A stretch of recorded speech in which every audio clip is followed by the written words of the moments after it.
Welcome to our witnesses. This past April, this subcommittee held a hearing on social media bias with witnesses from Facebook and Twitter. As I noted then, any inquiry into big tech's censorship practices must take an especially hard look at Google. That's what we're doing here today.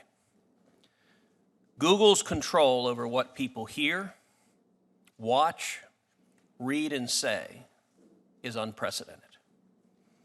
Almost 90% of internet searches in the United States use Google. Google's domination of the search engine market is so complete that to Google is now a commonplace verb. With that market power, Google can and often does control our discourse. And sometimes tech companies talk about their products and the effects of those products as though they're forces outside of big tech's control. As we've heard time and time again, big tech's favorite defense is, it wasn't me, the algorithm did it. But Google's search engine isn't some supernatural force. It's a computer program written and maintained by people.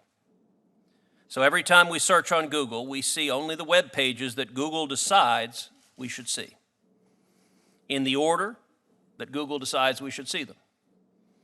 Type a few letters into the search bar, and Google will tell you what you should be looking for. The same is true of Google's subsidiary, YouTube, the second most visited web page in existence. When you search on YouTube, programs written by people at YouTube provide you with the results. When you watch a video, a program written by the people at YouTube suggests what you should watch next. And when you submit a video, people at YouTube determine whether you've engaged in so-called hate speech, an ever-changing and vague standard meant to give censorship an air of legitimacy. This is a staggering amount of power to ban speech, to manipulate search results, to destroy rivals, and to shape culture. More and more, Americans are demanding accountability from big tech for that massive power.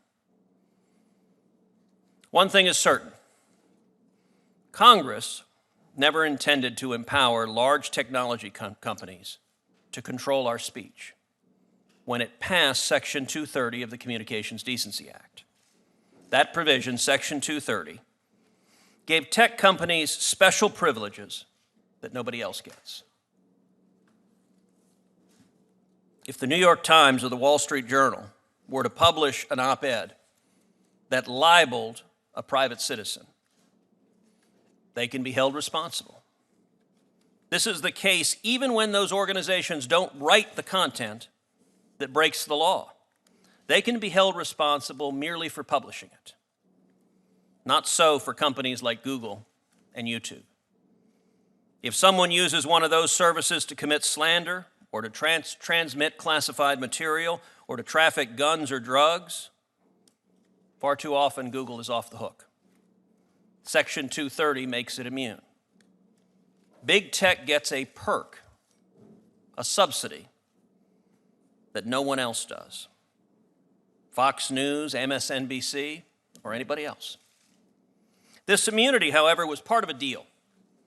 It was a trade. Section 230, the text of it, refers to the internet as, quote, a forum for a true diversity of political discourse. That was the trade at the heart of Section 230. This is because we expected tech companies in the business of carrying others' speech wouldn't favor any side when they did so. There wouldn't be a conservative internet and a liberal internet. There'd just be the internet. That bargain today is falling apart. Big tech continues to reap the benefits of a Section 230 subsidy, but the American people do not. The American people are instead subject to both overt censorship and covert manipulation. I believe it's time to rethink that deal. If big tech cannot provide us with evidence, clear, compelling data and evidence, that it's not playing Big Brother with its vast, immense powers, there's no reason on earth why Congress should give them a special subsidy through Section 230. And that takes us to the heart of the problem. Big tech is anything but transparent. Google is happy to collect data on everyone, everywhere, constantly. On you, on me, on all of us. They make sure they know what you search, what you shop for online, what you like. They track your location within a matter of feet so that they know when you visit a physical store. But the information sharing is a one-way street. This must change. Google cannot simply hide behind its algorithms. Big tech's algorithms and search engines only do what humans at companies like Google tell them to do. Just as big tech needs and wants data on all of us, the American people need and want data on big tech. They need it to profit. We need it to protect free speech.